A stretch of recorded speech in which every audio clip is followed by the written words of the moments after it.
What's going on, Rapid Learning crowd? Today we're doing another virtual session, and today's session is going to be on bracing. Bracing, in my opinion, is one of the most important parts to making sure that you can go down a river safely. You use a brace a lot more than you actually end up rolling. The brace is my first go-to before I ever consider rolling.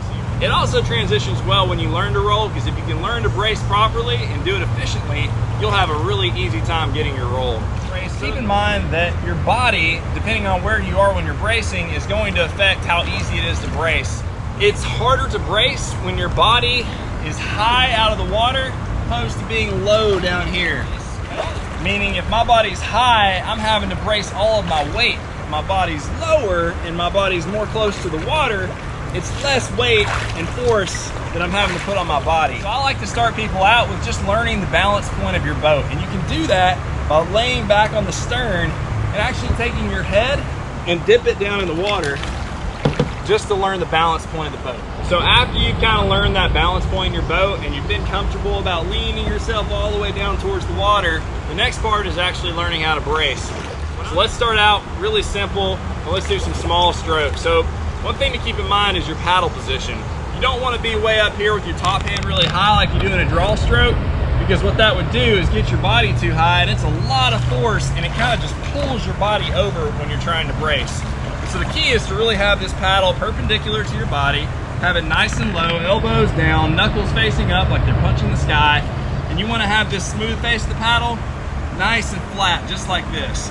So just to kind of get the first step of it, you're going to lean on the side you want to brace, kind of just slap the water. Now, the slapping the water part can get a little confusing if you don't have this next step. So what people usually do is they slap and they think they can pull it right out. Well, if you just notice, I pulled water on the top of the blade as I pulled the paddle out. The way to not do that is actually when I pop, turn my wrist like I'm punching forward, and what that does makes the blade turn into a butter knife and slices right out of the water.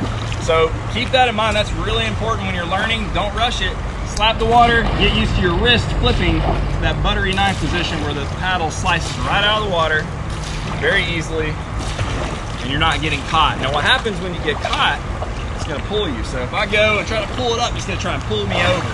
So just get used to that wrist flip when you're first learning. So another thing to keep in mind is where the paddle is placed in this brace. So I don't wanna get behind my body, because it's not as efficient and it's a lot harder on your shoulder and will actually pull your body back and down into the water. So when I'm bracing, I want to make sure that I'm perpendicular to my body, right out away from my waist. And I also don't want to brace close to the boat, because there's really no power at all in that. So I want to make sure I'm reaching out, not to the point that your left hand comes across your body, but maybe to where your left hand is right in the center of your body, so you're still within that paddler's box, and your right hand is nice and far, but I can get way out there, get plenty of surface area, and get a good brace.